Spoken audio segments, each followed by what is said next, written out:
ભગવાન શ્રી કૃષ્ણ કહે છે, જો કોઈ તમારા વગર ખુશ હોય તો તેને ખુશ જ રહેવા દો, તેની પાછળ પડીને પોતાના આત્મસન્માનને ક્યારેય ના ગુમાવો.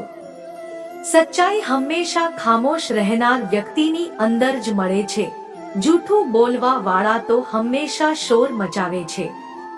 જ્યારે કિસ્મત સાથ ના આપે તો સમજી લેજો તમારી મહેનત જ તમારો સાથ આપશે. જેમનો સમય ખરાબ હોય તેમનો સાથ જરૂર આપો, પરંતુ જેમની નિયત ખરાબ હોય તેમનાથી દૂર રહેવું જ બહેતર છે. જિંદગી ટૂંકી નથી હોતી. લોકો જીવવાનું જ મોડા શરૂ કરે છે. જ્યારે માર્ગ સમજાય ત્યારે પાછા ફરવાનો સમય થઈ જાય છે. રાત્રે રડીને સૂવું અને સવારે ઉઠીને કોઈને મહેસૂસ પણ ના થવા દેવું, જિંદગી આ હુનર પણ શીખવાડી દે છે. કોઈને પ્રેમ કરો તો એટલો કરો કે જ્યારે પણ તેને તકલીફ પડે તો સૌથી પહેલા તેને તમારી યાદ આવે. જિંદગીએ એક વાત શીખવાડી છે, મિત્રતા કરો કે પ્રેમ કરો, પરંતુ ક્યારે કોઈની પાસેથી ઉમ્મીદ ના રાખો. મોટા ભાગે એ જ લોકોના દિલ તૂટે છે જે બીજાને ખુશ રાખવાની કોશિશ કરે છે. વિચાર જો સુંદર હોય તો બધું જ સારું દેખાય છે. પ્રેમ જો સાચો હશે તો તે તમારી પરીક્ષા નહીં લે, બલકે રાહ જોશે. લોકો પણ કેટલા અજીબ હોય છે. વાતને પકડીને માણસને છોડી દે છે. રડવાથી દુઃખ ખતમ નથી થતું, પરંતુ દિલને સુકૂન જરૂર મળે છે. અહંકાર પણ આવશ્યક છે જ્યારે વાત અધિકાર, ચારિત્ર્ય અને સન્માનની હોય. જ્યારે જીવનની ગાડી સાચા પાટા પર હોય છે તો બધા સાથે ચાલે છે, પરંતુ થોડો પણ રસ્તો ખરાબ થાય છે તો કોઈ સાથ નથી આપતું. ચાહનારા તો તમને હજારો મળશે, પરંતુ પરવાહ કરવા વાળું હર કોઈ નથી હોતું. મિત્રતા પછી પ્રેમ થઈ શકે છે, પરંતુ પ્રેમ પછી મિત્રતા ક્યારેય નથી થઈ શકતી, કારણ કે દવા મર્યા પહેલા કામ લાગે છે, મર્યા પછી નહીં. કાચીડાની જેમ રંગ બદલનારા લોકો ક્યારેય વફાદાર નથી હોતા. મરણ પર શોક કરવા બધા આવશે, પરંતુ મુસીબતમાં સાથ આપવા કોઈ નહીં આવે. એક હદ સુધી દુઃખ સહન કર્યા પછી વ્યક્તિ ખામોશ થઈ જાય છે. પછી ના તો તે કોઈને ફરિયાદ કરે છે કે ના તો કોઈની પાસેથી ઉમ્મીદ રાખે છે. જ્યારે વિશ્વાસ જોડાય છે તો પારકા પણ પોતાના થઈ જાય છે, અને જ્યારે વિશ્વાસ તૂટે છે તો પોતાના પણ પારકા થઈ જાય છે. વાતો તો દરેક સમજી લે છે, પરંતુ મને એવો માણસ જોઈએ જે મારી ખામોશીને પણ સમજી શકે. સારપણું અને સત્ય ચાહે આખી દુનિયામાં શોધો, જો પોતાની અંદર નથી તો ક્યાંય નહીં મળે. આજનું કડવું સત્ય એ જ છે કે લોકો પૈસાવાળાને જ મહત્વ આપે છે, ચાહે સામેવાળી વ્યક્તિનું ચારિત્ર્ય ગમે તેવું હોય. ચિંતા, દેવું અને પ્રેમ કોઈ કરતું નથી, બસ થઈ જાય છે. ઈશ્વર પરથી ક્યારે ઉમ્મીદ ના છોડતા અને દુનિયા પાસેથી ક્યારે ઉમ્મીદ ના રાખતા. હું એ રસ્તા પર પણ એકલો ચાલ્યો છું જ્યાં મને કોઈની સૌથી વધુ જરૂર હતી. પોતાની જિંદગીથી ક્યારે નિરાશ ના થતા, કારણ કે તમે નથી જાણતા કે આવનારી કાલ તમારા માટે શું લઈને આવવાની છે. માત્ર હાથ પકડવો જરૂરી નથી, બલકે એ હાથને હંમેશા થામી રાખવો ખૂબ જરૂરી છે.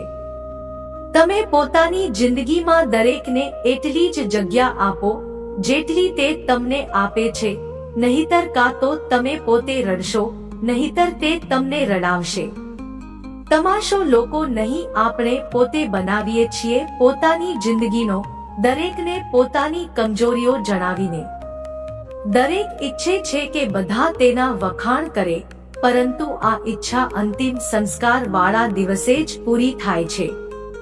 કોઈએ પૂછ્યું કે ઉંમર અને જિંદગીમાં શું ફરક છે? મેં કહ્યું, જે પોતાના લોકો વગર પસાર થાય તે ઉંમર છે, અને જે પોતાના લોકો સાથે પસાર થાય તે જિંદગી છે. સંબંધો તોડવા માટે ભૂલોની જરૂર નથી પડતી, સ્વાર્થ પૂરો થતા જ સંબંધ આપોઆપ તૂટી જાય છે. જિંદગીનું સૌથી મુશ્કેલ કામ છે માણસોને ઓળખવું. જો એકવાર સંબંધો બચાવવા માટે ઝૂકી જાઓ તો લોકોને ગેરસમજ થઈ જાય છે કે હવે આ દર વખતે ઝૂકશે. જ્યારે કોઈ વ્યક્તિ બીજા પાસેથી ધોખો ખાય છે તો તે તેમની સાથે ઝઘડી પડે છે, પરંતુ જ્યારે કોઈ પોતાનાઓથી ધોખો ખાય છે તો તે ચૂપ થઈ જાય છે. સામે મીઠી મીઠી વાતો કરે અને પીઠ પાછળ કામ બગાડે એવા મિત્રોથી દૂર જ રહેવું જોઈએ. ઊંચાઈ પર તે જ પહોંચે છે જે બદલાને બદલે પરિવર્તનનો વિચાર રાખે છે. જે વ્યક્તિની સોચ અને નિયત સારી હોય છે, ભગવાન તેની મદદ કરવા કોઈને કોઈ રૂપમાં જરૂર આવે છે. હાલાત ચાહે ગમે તેવા હોય, આભાર માનવો ફરિયાદ કરવા કરતા બહેતર હોય છે. કોશિશ કરવાનું ના છોડો, કારણ કે બીજી વ્યક્તિ તૈયાર બેઠી છે તમે છોડેલા અવસરનો ફાયદો ઉઠાવવા માટે. જે તમારા શબ્દોનું મૂલ્ય નથી સમજતું તેની સામે મૌન રહેવું જ બહેતર છે. અમુક લોકો ખાવાના એટલા શોખીન હોય છે કે તેઓ બીજાની ખુશીઓ પણ ખાઈ જાય છે. સૌથી વધારે ગરીબ તો તે છે જેની ખુશીઓ પણ બીજાની મરજી પર નિર્ભર હોય છે. અમુક લોકો બહારથી ખૂબ સુંદર હોય છે પરંતુ દિલથી એટલા જ ઝેરી હોય છે. ગરીબ રહેશો તો કોઈ ધ્યાન નહીં આપે, મહેનત કરશો તો બધા હસશે, પરંતુ જ્યારે સફળ થશો તો બધા ઈર્ષા કરશે. જેમ જેમ દિવસો પસાર થઈ રહ્યા છે તેમ તેમ અમુક લોકો મારા દિલમાંથી ઉતરતા જઈ રહ્યા છે. થાકેલો છું થોડો, જિંદગી પણ થોડી નારાજ છે, પણ કોઈ વાંધો નહીં, આ તો દરરોજની વાત છે. ચૂપ રહો, પરંતુ બધું નોટિસ કરતા રહો. બધાનું સન્માન કરો, પરંતુ પોતાને ક્યારે અપમાનિત ના થવા દો. તમે થોડી ધીરજ રાખો, આ મુસીબતના દિવસો પણ પસાર થઈ જશે અને મજાક ઉડાવનારાઓના ચહેરા પણ ઉતરી જશે. ભૂલો કરો તે તો બધાથી થાય છે, પરંતુ ક્યારે કોઈની સાથે ખોટું ના કરો. એક દુઃખ જ હતું જેણે એકલતામાં પણ મારો સાથ ના છોડ્યો. જિંદગીમાં કોઈ શોર્ટકટ નથી હોતો. સફળતા ત્યારે મળે છે જ્યારે આપણે રોજ જીવનમાં થોડું થોડું કરીને આગળ વધીએ છીએ. એટલું મોડું પણ ના કરી દેશો કે સપના કેવલ સપના જ રહી જાય અને આખી ઉંમર નીકળી જાય. મિત્રો, આ વિડીયોમાં બસ આટલું જ. વિડીયો ગમ્યો હોય તો વિડીયોને લાઈક કરો અને પોતાના મિત્રો સાથે પણ શેર કરો અને કોમેન્ટમાં જય શ્રી કૃષ્ણ લખવાનું ના ભૂલો.